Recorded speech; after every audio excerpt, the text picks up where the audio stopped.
The wind howled over the mountains of cryos. 7. A frozen mining moon orbiting a dying star. The storm swallowed sound and shape alike. Under a sky thick with swirling white, a lone figure stumbled through the drifts, clutching 2 small bundles to her chest. Her name was Celera. Her silver skin was turning gray from the cold, her eyes half-lidded. The infants in her arms, tiny violet-skinned, barely breathing, let out weak, broken cries. She had escaped the Eridan Syndicate only hours ago, slipping from the transport before they could finish their cleansing. She was marked effective for bearing hybrid children. Now, with every step, her strength failed. The wind cut deeper. Her vision dimmed. When she finally collapsed, her last thought was not herself, but of them, of tiny fingers and fragile heartbeats pressed against her chest. She whispered their names. Lyra, Sovi, and the storm buried them in white. 2. The human in the snow. Jonas Hale didn't expect to find anyone alive out there. He was a mechanic station at an abandoned relay post, one of the few humans left on Cryos 7 after the mine shut down. His sensors had caught a faint heat signature near the ridge. He thought it was a malfunction until the scanner showed movement. By the time he reached the site, the storm was nearly blinding. Then he saw her, half frozen, lying face down, a glint of silver beneath the snow. "Damn it," he muttered, dropping to his knees. He brushed the frost away and froze. She wasn't human. Her skin shimmered faintly under the beam of his lamp. But it wasn't just her. There were 2 small shapes wrapped against her body. Jonas didn't think twice. He pulled the emergency blanket from his pack, wrapped all 3, and carried them toward the outpost, stumbling through waist-deep drifts. Behind him, the storm screamed like something alive. 3. The outpost. The heaters took hours to warm the room. Celera woke to the hiss of steam and the faint hum of machinery. Her first instinct was to reach for her children. They were beside her, alive, breathing, their skin glowing faintly beneath thermal wraps. A man sat across from her, rough-faced, wrapped in an oil-stained jacket. His beard was frost-stiff, his eyes tired but kind. "You're safe," he said quietly. "I'm Jonas." She tried to speak, but coughed instead. Her voice came out broken, filtered through a translator device embedded in her collarbone. "Why help me?" He shrugged. "Because no one else would." Over the next few days, he learned fragments of her story. She came from Valir, one of the border worlds. Her people had signed treaties with humans long ago, but some colonies still fear hybrids. When her human mate died in an accident, the Syndicate labeled her children impure. They tried to erase the evidence. Jonas listened in silence. He didn't ask how she escaped, or how many she killed to survive. He just kept the heaters running, found milk substitutes, and repaired the outpost's old med pod for the infants. When he brought her food, she whispered, "You should have left us." He looked at the twins sleeping in her arms. "Not my style." For the twins, days turned into weeks. The storm outside never truly ended. It just changed intensity. The twins grew stronger. Lyra was quiet, calm. Sophie was restless, always reaching for lights, buttons, warmth. Jonas built him a small crib out of spare panels. He found himself smiling more than he had in years. Celera began to walk again, her silver skin gaining color, her body healing. Yet at night, she'd sit near the viewport, staring into the endless white. "They'll come for us," she said one evening. Jonas tightened the generator valve. "Who?" "The Syndicate. They track life signs. If the ship survived the crash, they'll find the escape pod. And then they'll come." He met her gaze. "Let them. I've still got a few guns at work." Her lips trembled between fear and something like gratitude. "You'd fight for us?" He smiled faintly. "Wouldn't be the first time I fought for someone who deserved better." 5. The signal. On the 21st day, a red light blinked on the comm panel. Incoming transmission. Encrypted. Jonas cursed and slammed the console shut. "They found us."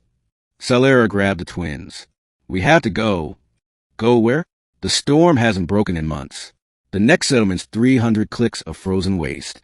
She looked at him, voice shaking. "Then you'll die because of me." He shook his head. "If I wanted easy, I wouldn't have left Earth." Through the static, a metallic voice echoed from the speaker. "Unregistered biological detected. Return the fugitives. Human, you will not be harmed." Jonas cut the power. He turned to Celera. "We got 6 hours before they triangulate our location." 6. The escape plan. He loaded the snowcrawler with rations and fuel, wrapped the twins in thermal pods, and handed Celera a blaster rifle. "Ever use one of these?" She nodded once. "I used to guard the convoys." "Good," he said. "We'll head north." There's an old research dome near the ice canyon. If we can make it there, we can block the scanners. As they prepared to leave, Celera stopped him. Why are you doing this? You could hide. Let them take me. Jonas paused. Because someone once saved me when I didn't deserve it. Guess I owe the universe one. She looked at him for a long time, then whispered, Then I'll make sure you live collected. 7. The pursuit. The blizzard chased them like a living thing. The crawler's treads cut through drifts, its light stabbing into the dark. Behind them, blue flashes marked syndicate drones closing in. They're faster. Celera shouted over the wind. Jonas gritted his teeth. Hold on. He swerved into a narrow pass between ice cliffs. The crawler scraped the walls, sparks flying. One of the twins began to cry. A laser blast scorched the snow beside them. Jonas turned sharply, skidding behind an ice ridge. Get down! He jumped out, rifle raised.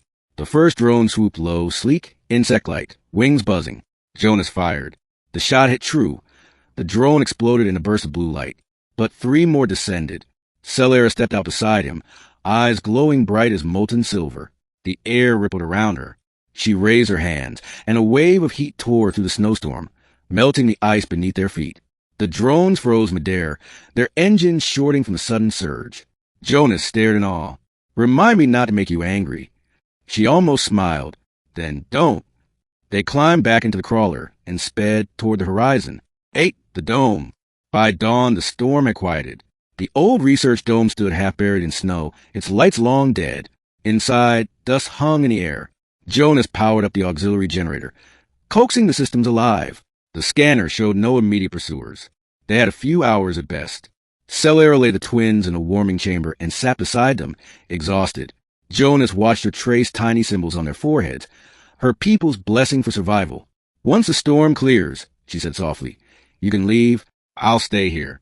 They won't stop hunting me. He shook his head. You think I carried you across half a frozen moon just to walk away? She looked up at him, eyes wet. You'll die if you stay.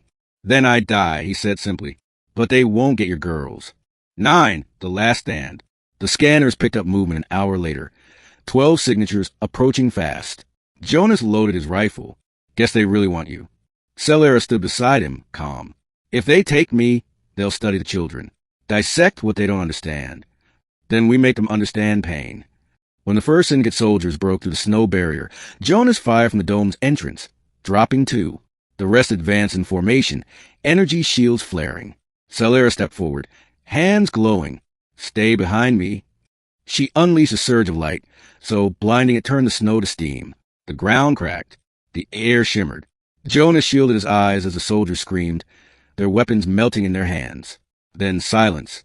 When he looked again, the enemy was gone, scattered like ash on the wind. Celera fell to her knees, trembling. Her glow dimmed. It's done, she whispered. Jonas caught her before she hit the ground. 10. The promise. She was fading fast. Her skin had gone translucent again, veins pulsing faintly. The twins cried softly in the cradle beside them. Don't, Jonas said. Stay with me. She smiled weakly. My body can't survive long outside the hive temperature. I knew this when I ran. Then why? Because they needed a chance. You gave them that. She reached up, touching his face. Promise me keep them safe. He grasped her hand. I will. I swear it. Her eyes softened. Then my heart can rest. The light in her chest flickered once, twice, and went out. Jonas held her until the heat left her body. Outside, the storm began to clear. 11. The morning after. The sky over Cryos. 7 was blue for the first time in months. Jonas buried her beneath the dome, marking the spot with a piece of her ship's hull. The twins slept peacefully, their tiny hands glowing faintly where they gripped his sleeve. He looked out at the horizon. The syndicate signal was gone. Their pursuit had ended. Maybe they thought the blizzard had claimed them all. Guess it's just us now, he murmured to the sleeping infants. We'll figure out. He turned back toward the dome. The wind carried a whisper that wasn't quite human, soft, musical, like her voice. Thank you for the warmth. 12. Epilogue. Years later, a cargo ship passing over Cryos, 7 picked up an unauthorized beacon. The message was simple. This station is under independent protection. Trespassers will be warned once. Inside that dome, Jonas Hale, older now, gray-haired, taught 2 young girls to read the stars. Their skin shimmered silver in the light. One was quiet, one restless. When they asked about their mother, He pointed to the sky. She's the warmth that keeps the cold away. Outside, the snow fell softly, gentler now, as if the moon itself remembered her.